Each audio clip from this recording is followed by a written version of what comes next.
Today, you're going to see a prime example of just how dishonest and treacherous people in the mainstream media can be. Recently, Donald Trump went on the PBD podcast and talked about a very specific story from his first term about Van Jones over at CNN and how Van begged Trump, went to the White House begging for him to pass the First Step Act. Trump got it done. And then the moment that Van went on TV to celebrate it, guess who he did not thank? The person who was most instrumental to it getting those 60 votes in the Senate, Donald J. Trump. Take a listen, folks. So with that said, I'm Vince with Resist the Mainstream. If you enjoy our content, please do us a big favor by hitting that subscribe button down below. Your subscription goes a long way in ensuring we can keep bringing you videos like this. And by the way, it is totally free. All you got to do to keep up with the content is hit that red button down below you. And with that said, let's get into today's clip. I did criminal justice reform. That's a big thing. They've been trying to get it. You know, I saw a guy named Van Jones. He's I don't think anybody knows who he is. He's a commentator for CNN. And he came to see me in the White House, and he was crying. I remember that. He was crying. By the way, Van Jones is always crying. So, you know, this is his big thing. He's always crying on TV. So I don't know if that's an exceptional part to the story, if I'm being honest. Crying because I bring these things up because it's a lack of, I don't know, there's something about loyalty. You help somebody with something. He came in with a fairly large group of people, mostly black people, and he was devastated because criminal justice reform wasn't going to happen. Obama didn't do it, and didn't even come close. Bush didn't try. Nobody was going to do it, and I'm the only one that could have done it. And he was with a group of people that they were begging to do it. They were 5 votes short, and they had to be conservative votes because there was nobody else left, right? And I guess you needed the 61 or 60-something, maybe 66, but 61 is a hard vote. And he made a plea to me, Van Jones, total bag. He made a plea to me to help him and help this group of people. And they explained how for years they've been trying to get it, and they've been unable to get it. And I said, well, let's take a look at it. And I studied it for a little while and spoke to them. And I said, you know what, I'm going to help you. It's going to help the black people in particular. And I'm going to get it for you guys. Okay, so everyone make your official prediction right now. Do you think Trump ever got a thank you from this? From Van Jones, from the Congressional Black Caucus, from the Breakfast Club? Take your prediction. Feel free to do so in the comment section. And I called up 5 very conservative senators. And I'll never forget one of the senators who was in charge of it. He was literally leading the charge against it. And I mean, his whole career was this. He was going to stop criminal justice reform. Not because he was, anti-black, just he didn't like it. He didn't want it. And he was in the papers every day. He's fighting it, winning very easily. And I helped him get elected. Without me, he wouldn't have gotten elected. I'll never forget it. I called him up. Now, he's in the heat of passion. He is fighting this all the way. Not something he would ever give up. You couldn't, there's some things you can't. I call him up. He gets on the phone. I didn't say a word. I said, hello. And he goes, I'm giving it to you. Wow. I said, what are you giving me? I'm giving you criminal justice reform. That's why you're calling, right? I said, it is why I'm calling. He said, you got me elected. I disagree with you, but I'm giving it to you just like that.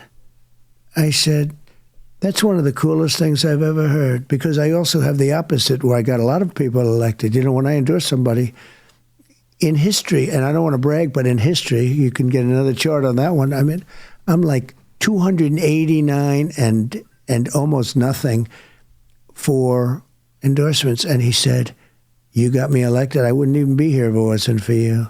And I did, but I got a lot of people elected, and some of them forget.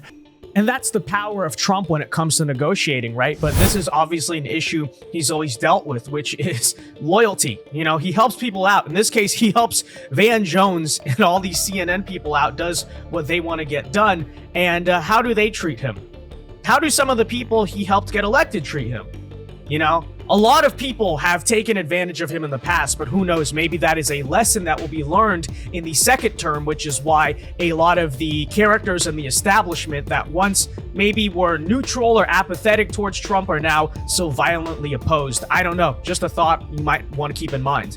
And I said, that's the coolest thing. I said, thank you. I said, do you mind if I call a couple of the... Nope, you do whatever you want.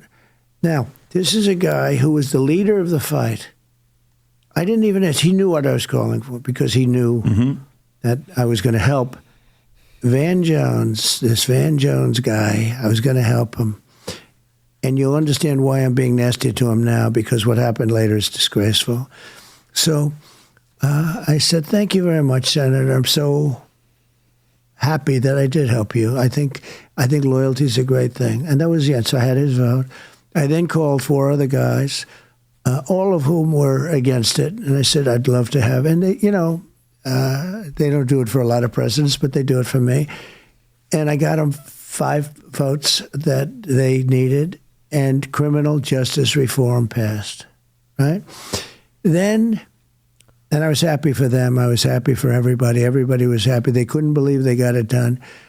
And it was something that really the black population wanted far more than anybody else. I've never even heard it mentioned with other people. It was mostly the black population. And they've been fighting it for, like, what, you'd say 40, 50 years, right? 64. So we got 40, 50 years, yeah. Yeah.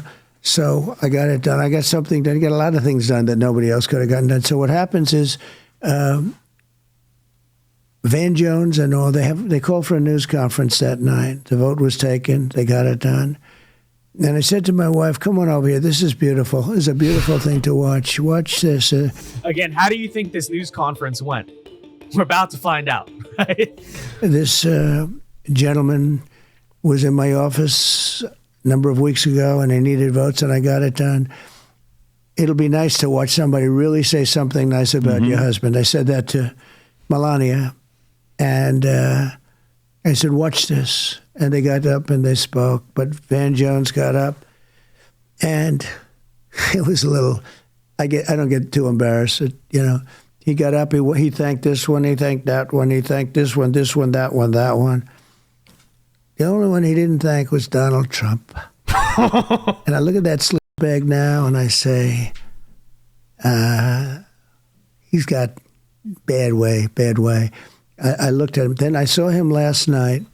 No, I mean, that's just so unbelievable. Trump was everything when it came to passing that. You know, like, First Step would not have had any shot if, like he brings up, Trump goes to 5 very conservative senators and says, hey, please pass it. And then at the very end of it, who does Van Jones think? Everyone except the guy who made it all possible, you know?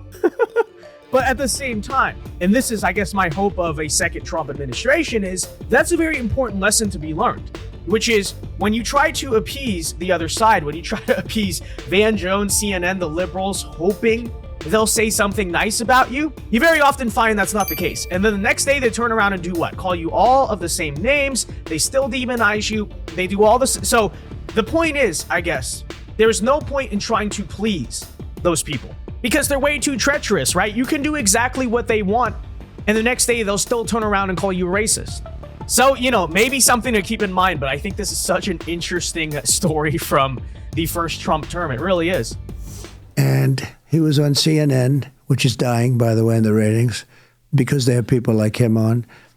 And I watched him last night say how he hopes I'll be defeated.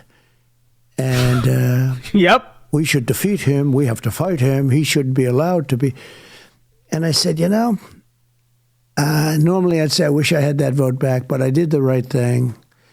But why do I think he praised you? Why do I think he got emotional crying, giving you credit about what you did? I don't know.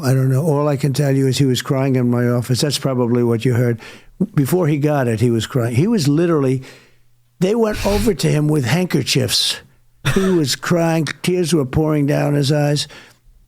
Before, but after he wasn't crying, not that I know. But so he didn't mention me the night of the news conference. He was leading the news conference. And I don't need it. I get mentioned plenty of times, et cetera, et cetera. But I watched last night. It's a good place to say this, actually. It's better than writing out a truth, whatever. But I watched last night, and I watched him talk about how I must be defeated. You know, I'm a bad guy or something. And Van Jones is saying this. Yeah. He said it last night. I saw him last night. I don't watch CNN. Honestly, I don't watch it. But I happen to be, you know, I'm passing it, and I see him on, and I watched him talking about essentially negative about me. You know, what difference does it make? Nobody cares what they do. They've been fighting me for years, and, you know, I became president. I did much better the second time than I did the first, and now I'm doing. So again, what lesson did we learn here today? Well, we learned that the characters at CNN, the mainstream media, the Democrat Party, because the mainstream media is an extension of the Democrat Party, are insanely treacherous. They're two-faced. You know, they'll praise you when they need something, but besides that, they'll turn around and still backstab you and still call you all the worst names in the book the next day. And that's why, first of all, they shouldn't be trusted. Secondly, we should not really waste time trying to make them happy, right? Just do what you have to do. Do what you think is right for the second Trump administration, because clearly trying to make a certain group of characters like this happy, never going to work out for you. But with that said, ladies and gentlemen, let me know your thoughts on all of this in the comment section down below. And until next time, I've been Vince with Resist the Mainstream. Peace.